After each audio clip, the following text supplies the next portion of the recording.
What's going on, everyone? This is Jay from Premier Gaming Entertainment, here to bring to you my takeaway and analysis video for this week's game versus Indiana.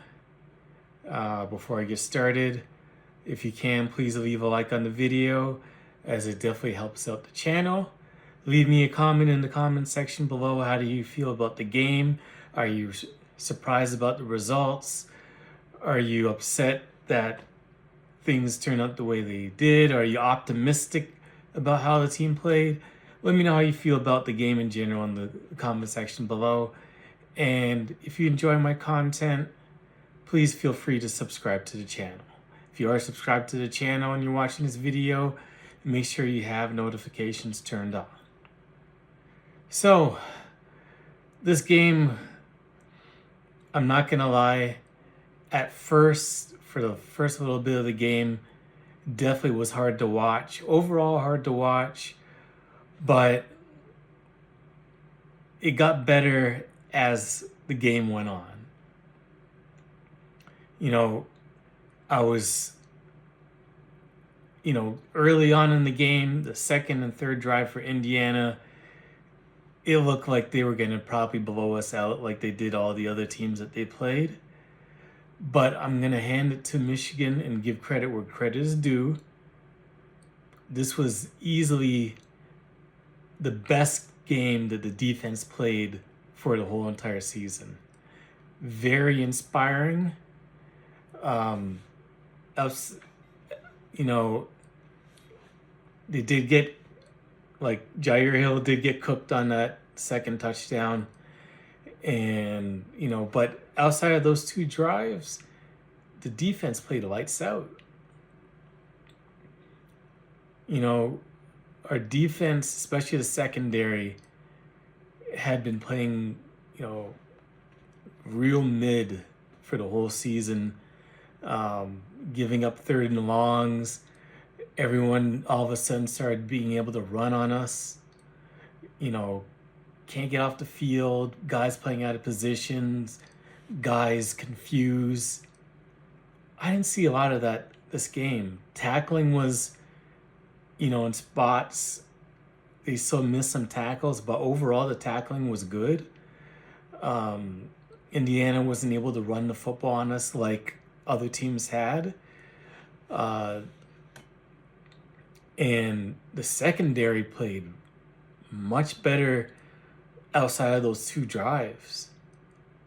Zeke Berry got beat on one touchdown, but after that, he played definitely his best game of the season. And unfortunately, all that got wasted by how the defense played. Or not the defense, the offense, how they played. And it's like our play calling is just it's so baffling, and I just don't understand what we're doing. And it's like we don't have a plan. We get in the red zone and we don't have a plan. Had we converted in the red zone and got touchdowns instead of field goals, we win this game. This game was so winnable. I know last week people were saying that we had a chance to win. I don't think we would have had a chance to win against Oregon. I think that's a little bit of a stretch. But we had a chance to make it at least a game where it was closer and where it could have came down to a play or two that could have been the difference between us tying the game or something like that. Didn't think we had a chance to win, but we had a chance to make a real game of it. This game we should have won. Indiana is a good team, but we had this game. But we just don't have the competent offense to do it. We can't run the football. I don't know what the deal is with Mullings. All of a sudden, we're down at the goal line. We're down in the red zone. it's first and goal. We need power running, and we got Donovan Edwards in there running between the tackles. It don't make any sense. Donovan Edwards should not be in there running it up the gut. I love Donovan Edwards, but he's not a power runner. He's not a goal line runner. He's not a guy that's going to get you the 1 to 2 yards to squeeze it in. He's never been. And why we don't have Mullings in during those situations, I don't understand it. And I don't understand this whole obsession with bringing Alex Orji in to run the football. Why are we doing that? Like, it rarely works. The team knows what exact. I mean, maybe you try to play action with it one time, but not just be like play action, but have one guy running a route and it's your fullback. I mean, actually give the guy a chance when you do play action. But this whole bring in Alex Orji after Davis Warren is moving the football and he runs the ball for like half a yard, and now you're in a third and goal situation. It just doesn't make any sense. And then you have the opportunity where it's like you're right there and you decide on fourth down we're going to kick the field goal. Man, you got to go for it. Now, I understand despite all that, we had the game to 2 points and had the football. But it's just one of those things where the play calling is just, there's no creation. There's no thought into it. It's just like we get bored doing the stuff that works and we just want to try other stuff.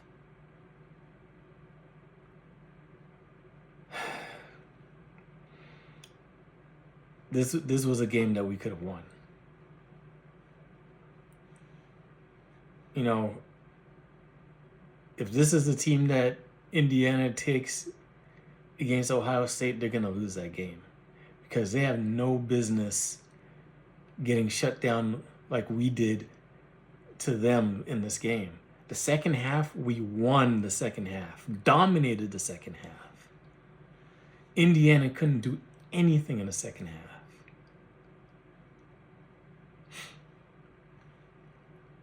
And the problem is we just couldn't do enough to overcome the deficit that we were in.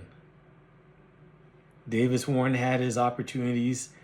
He had that 3rd and 10 where Kendrick Bell was wide open and he just sailed it over his head.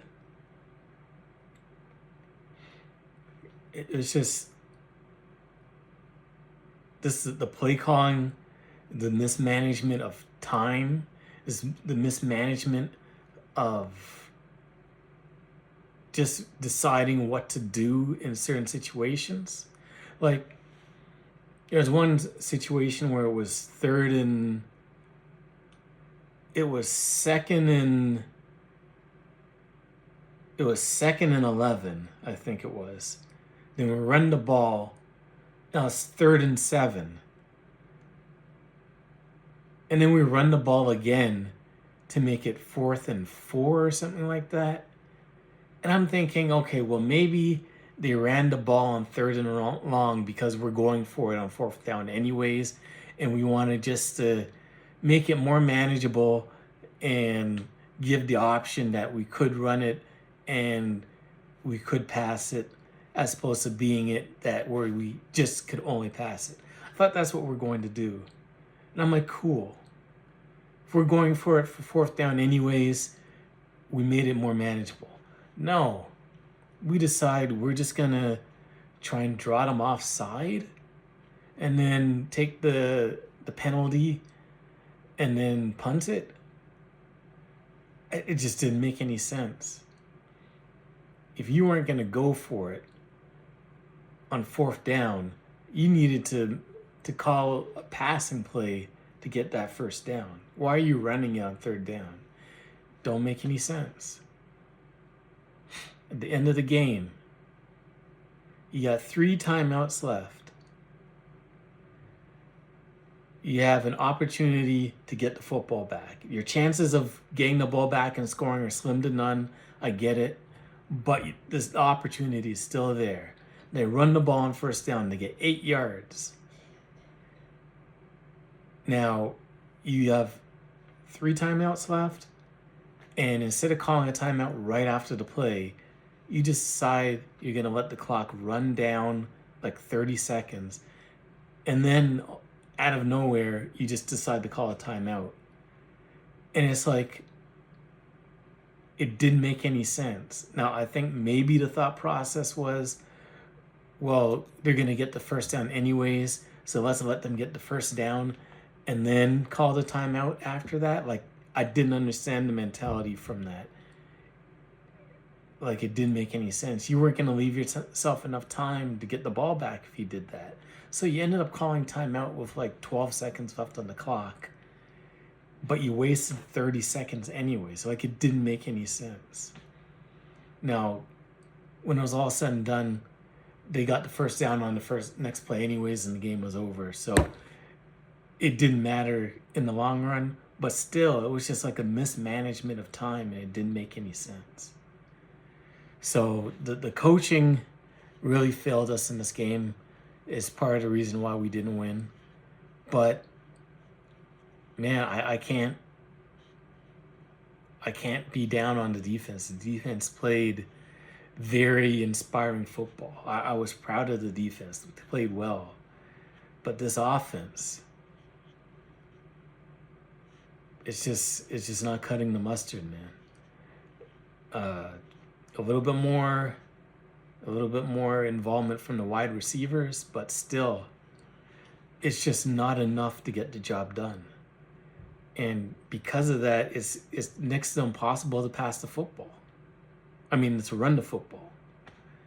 Nobody respects the wide receivers. They know that basically it's Colson Loveland, and that's about it. So, and the line, overall, the offensive line, I mean, they still had their issues. They're still giving up pressures. Evan Link went back to his old ways on some plays. But yet again, for the second week in a row, they didn't give up any sacks. So, I mean, that is, I guess, overall improving, but they're still giving up too much pressure. And the run blocking on some occasions is still subpar, because there were so many times where they were giving up tackles for loss, and like Mullings or Edwards was getting hit in the backfield. Like, you can't even make a cut. You can't, make a read on which hole to get, to go through if you're getting hit in the backfield. So, all that has to get cleaned up. We have a week for a bye, and then it's Northwestern at home. We got to get that win, or else we're not even going to go to a bowl game. And that's not a guarantee. So, we'll just see how things go. Special teams still, okay. That last, and Samaj Morgan, what were you doing, man? That was another key to this game too. The last 2 punts. Samaj Morgan lets the ball bounce and lets it roll like 15 yards down the field, and then picks it up and tries to run with it. As opposed to the Indiana punt returner, who, it was risky, but he caught the ball on the run and got a huge return out of it, which led to them getting a field goal to put them up 5. I mean, it flipped the field in their favor to get them at least into field goal range, while Morgan let the ball bounce and roll down the field 15 yards that killed our field position. I mean, those things are game-changing plays. And, Savada is just like, he's like Money Moody all over again, automatic. But, except for him, special teams has just been buns.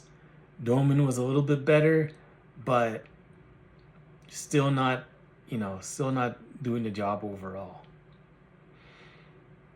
So it's a tough loss, but there were some positives to this game. Definitely negatives on play calling, coaching, and the offense overall, but defensively, definitely the best game of the season. Definitely something hopefully to build on, and hopefully we see more of this type of inspiring football from the defense going forward. So anyways, that's it for the video. Thank you for watching. If you liked the video, definitely feel free to leave a like on the video. If you made it this far, leave a Go Blue in the comment section below and let me know how you felt about the game in the comment section below. And if you enjoy my content, as I mentioned before, definitely subscribe to the channel. Anyways, thank you for watching, and as always, Go Blue.